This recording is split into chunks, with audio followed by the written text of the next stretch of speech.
Hi guys, welcome back to my channel where we talk about everything entrepreneurship, building and growing a brand. So if that sounds interesting to you, feel free to subscribe down below.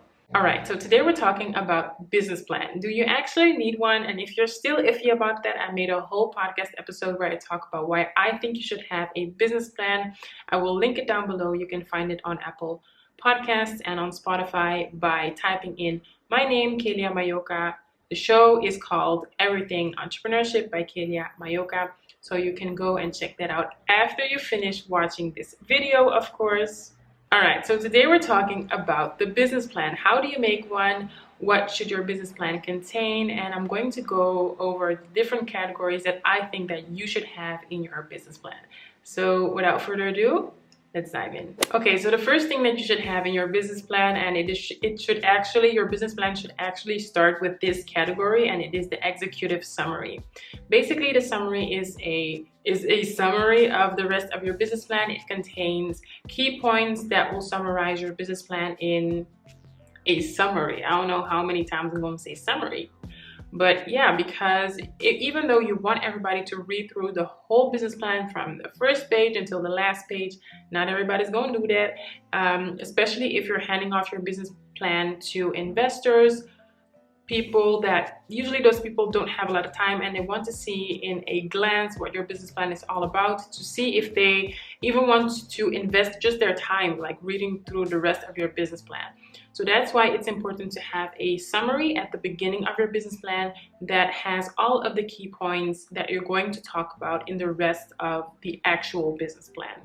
So as I said, you should make sure that this summary is at the beginning of your document, but make sure that you write it as last. So as you finish your document, then go ahead and write your executive summary, just because you'll be able to really get all of the key points and really highlight them, because you want that summary to be persuasive. You want people, when they read it, to want to read the rest of your plan. So make sure that you write the executive summary last. So in your summary, as I said, you should make sure that you have all of the highlights, all of the key points of your summary. Make sure that these things are definitely included in your executive summary. So your target market, your product, your team, the competition, the financial overview of things, and your financial needings if you need financial support. So all of those things need to be addressed in the executive summary. If you want an example on how an executive summary should look like, I will have some examples down in the description bar. You can go ahead and check those out after you finish watching my video until the end.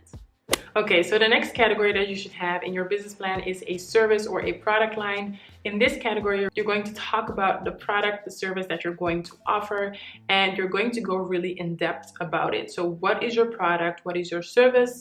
What does it do, and how does it do what it do? How does it do what it does? How does it do what it does? When you're talking about your product or your service, make sure to keep your language as simple as you can, because not everybody is going to understand your jargon, the specific language that you use. Let's, for instance, say that you're developing some kind of IT application and you're using all of those difficult words. Not everybody is going to understand those words, and you want everybody to understand your business plan. It needs to be as simple as can be. So make sure that you describe everything as simply as you can. In this category, you can also go about prices. How are your products going to be priced, and what is the pricing strategy behind it? If you're struggling with that, I have a video about how you should price, or the process that you should go through to find out the correct pricing for your products or for your services, and I will put it up right here. You can go and check that out after you finish watching this video. So I will put it right there so you can go and watch that. But this is also something that you should, or that you can put in this category, you know, the pricing strategies and everything that goes with that, along with that. Keep in mind that this is also a very important part of your business plan, because if you go wrong with the price, hey, that can have disastrous outcomes. But yeah, just make sure that you have a well thought strategy behind the pricing of your products or your services. You also want to make a comparison of your products compared to the products of your competitors, just to see like, why is your product or your service better than the competitors? Like, what does it do? What does it do? What does it do that is different, that is better? And what are some strengths of your products that the competitor doesn't have, and try to highlight it in this section. So really focus on the benefits that your product or your service has and try to highlight it. Set yourself apart from all of the other competitors. Also talk about the key features that all of the other products on the market are missing right now and that your product so conveniently has, just so that your product, stands out and gets highlighted.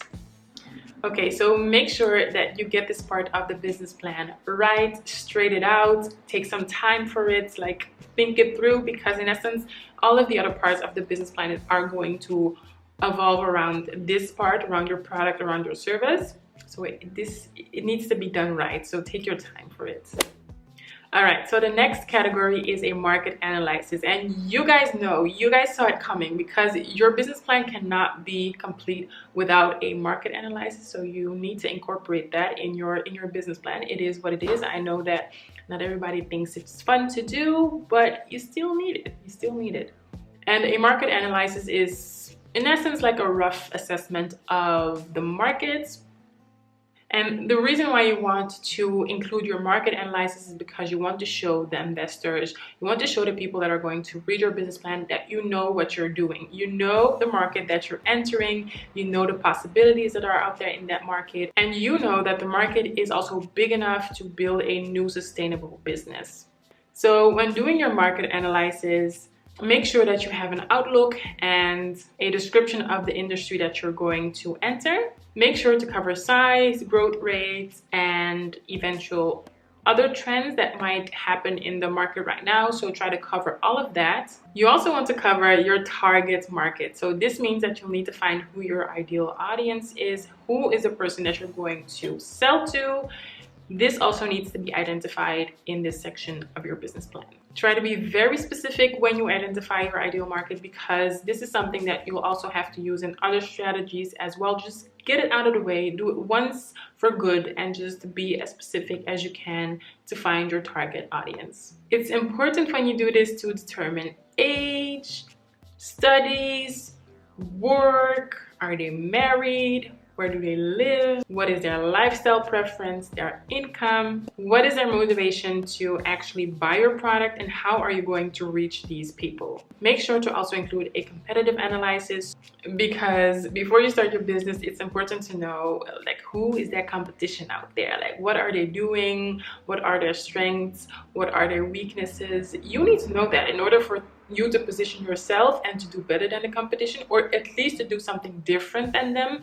You need to know what they're doing. So it's important to also include a competitive analysis. So when you're starting to do this whole analysis, market analysis, competitive analysis, everything, you can find a lot on the internet. So there's a lot of data floating out there. And that should be your first go-to. And I think that everybody of this new generation, like my generation and even the younger generations, internet is like the first thing that we go through or that we go to. And that is a good reflex, because there is a lot of data that you can find and that you can actually use for your analysis. So internet is actually a great way to start and to find information and raw data that you'll be able to use for your analysis. Okay, so when you're doing your market research, take your time. This is also a very important part of the business plan.